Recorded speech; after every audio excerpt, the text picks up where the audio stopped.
Bonjour, bonsoir, bienvenue sur cette page ou sur cette chaîne. Ici sur Femme, lève-toi et brille. Nous parlons de la féminité, de la prospérité spirituelle et financière. Nous prodiguons des témoignages et nous donnons des conseils aux mariés et aux futurs mariés. Et nous parlons de la santé en général. Si ce thème vous intéresse, vous êtes au bon endroit. Sans plus tarder, nous allons rentrer dans le vif de notre sujet.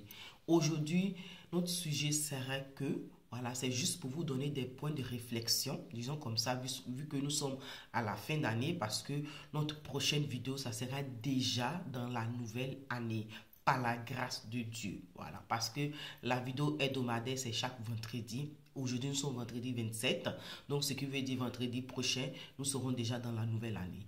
Mais si Dieu me permet, peut-être que je vais faire des vidéos avant la fin d'année, voilà. Peut-être lundi, mardi, je ne sais pas si Dieu le permet. Mais, ou bien, ça serait aussi directement sur la page YouTube. Voilà. Donc, rentrons dans notre vif du sujet. Aujourd'hui, j'aimerais vous, comme je le disais, ce sont des points de réflexion. Le premier point, c'est l'ordre. S'organiser, mettre de l'ordre dans sa vie, dans son foyer, dans ses activités, dans ses études, dans tout au fait, être discipliné, hein, être résilient dans certaines choses, ça dit s'organiser, parce que lorsque nous nous organisons, nous avons déjà, disons, 50% de notre réussite dans tout ce que nous allons entreprendre. Ce que je partage, il est valable pour moi. L'apôtre Paul pouvait dire que je traite durement mon corps, afin que lorsque je finis de prêcher, et que moi-même je ne sois pas rejeté. Donc ce qui veut dire, ce que je suis en train de partager, il est aussi valable pour moi. Donc nous avons parlé du premier point qui est l'ordre. Mettre l'ordre dans sa vie, s'organiser dans tout ce que nous allons entreprendre pour l'année 2025. Et le deuxième point, c'est l'éducation. Oui, comme je l'ai dit, le deuxième point, c'est s'éduquer, apprendre des nouvelles compétences, apprendre des nouvelles choses, découvrir la lecture, découvrir certaines choses, certains auteurs qui peut-être qui vont nous servir plus en avant ou même qui sont pour ce que nous voulons accomplir ou ce que nous voulons manifester. Donc, s'éduquer, que ça soit spirituellement, que ça soit personnellement, donc développer son état d'esprit, son niveau intellectuel. Ok, donc le troisième point, c'est développer sa psychologie de l'argent, c'est-à-dire comprendre l'énergie de l'argent, afin de pouvoir créer des sources de revenus et que l'argent puisse travailler pour nous. Pas que nous travaillons pour avoir de l'argent, mais que l'argent vient à nous, commence à tirer de l'argent.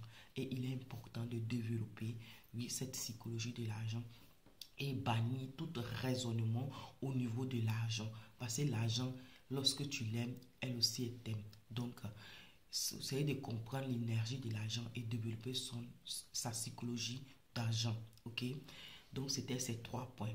Maintenant, j'aimerais vous partager des versets qui vont vous amener aussi à la réflexion. Puisque nous sommes en fin d'année, vous allez prendre cela pour pouvoir faire des réflexions sur vos vies personnelles, sur vos familiales, sur plein d'autres choses. Ok? Donc, c'est parti, on va lire les versets. Ça nous fait comprendre dans Ecclésiaste 9, verset 10, il dit « Tout ce que tu trouves à faire, fais-le avec l'énergie. » Donc, ça veut dire avec ta force, voilà. Avec l'énergie que tu as. Car il n'y a plus ni activité, ni réflexion, ni science, ni sagesse dans le séjour des morts, vers laquelle tu es en route. Amen. Comme vous avez vu, le verset vient de nous faire comprendre que tout ce que nous pouvons faire, qui est de notre capacité, nous devons agir. Qui est de notre force, nous devons agir et que Dieu est avec nous. Parce que dans le séjour des morts, il n'y a plus de réflexion, il n'y a plus d'activité, il n'y a plus de science, il n'y a plus de sagesse. Parce qu'une fois que tu as quitté la terre, tout ce qui était ici, c'est zéro. Tu es une nouvelle personne là-bas. Tu ne peux rien amener là-bas si ce n'est que ton esprit. Voilà. Donc, c'est pour cela que les gens disaient qu'au cimetière, il y a tellement des personnes intellectuelles n'ont pas pu réaliser, des livres non écrits, des choses non dites, les choses non transmises sont dans des cimetières. Pourquoi? Parce que certaines personnes n'ont pas eu l'occasion de manifester les dons, les capacités. Certains n'ont pas pu écrire ce qu'ils devaient écrire. C'est-à-dire, ce passage-là amène tellement de réflexions. Vu que nous sommes en fin d'année, et c'est aussi un encouragement pour la prochaine année. Enfin que vous vous levez et que vous bâtissez. Parce que j'ai dit l'année 2025, ça serait une année des bâtisseurs, des entrepreneurs, des gens qui vont conquérir des nouveaux plans, des nouveaux statuts. Donc, levez-vous et agissez. Amen. Donc, le deuxième verset, on va le lire. Le deuxième verset, toujours dans Ecclésiaste 5, verset 1, nous allons lire de verset 4 à 6 qui dit: il vaut mieux ne pas faire de vœux que de faire et ne pas acquitter. Ne laisse pas tes paroles te charger d'une faute et ne va pas dire aux représentants de Dieu, il a mis entre parenthèses, mon père, mon vieux était une erreur. J'ai voulu m'attarder sur ce point-là parce que ici, il nous fait comprendre que de ne pas aller parler aux représentants de Dieu mal de nos papas ou de nos mamans. C'est-à-dire, au fait, nos géniteurs, ne pas aller dénigrer nos géniteurs auprès des pasteurs, auprès des soi-disant hommes de Dieu. Et ne permet pas à un homme de Dieu de parler mal de tes parents. Ça là, il faut qu'on comprenne. Ça irrite Dieu. Parce que le verset continue, il dit, pourquoi irriter Dieu? Par tes paroles et tu feras échouer tes entreprises. Wow. Ça nous fait comprendre que tu auras la malédiction lorsque tu parles mal de tes parents.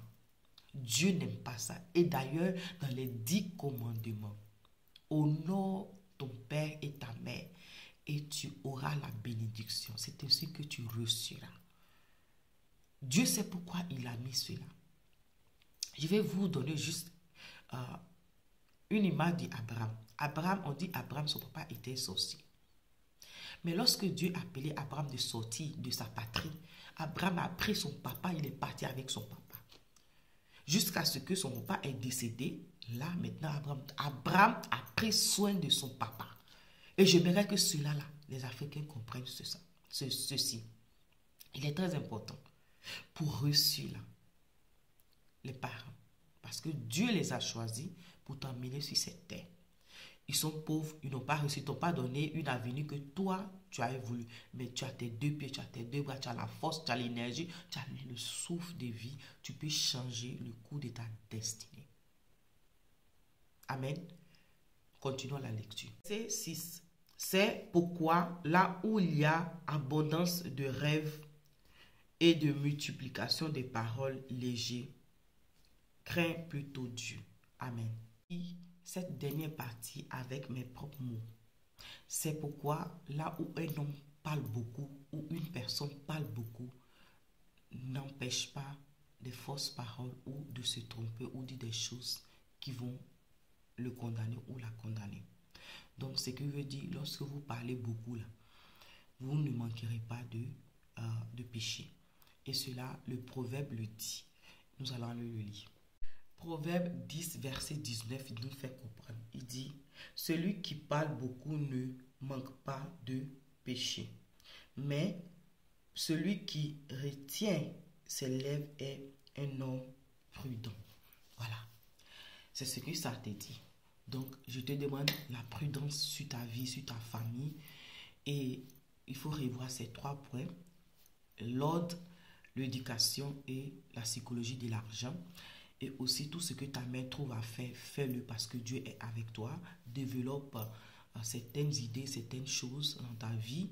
Et surtout, ne manque pas de respect à tes parents en allant parler de eux voilà, à des dirigeants, des personnes, ou bien ne permets pas des gens de parler mal de tes parents. Parce que eux là, ils prennent soin de leurs parents. Lorsque tu fais ça, tu t'attires une malédiction. Voilà, c'était le conseil du jour, c'était le message. Soyez bénis et si Dieu le veut, on se verra la prochaine semaine. Sinon que bonne année à tous et que Dieu vous bénisse et vous protège. Sur ce, on se voit. Ciao, ciao.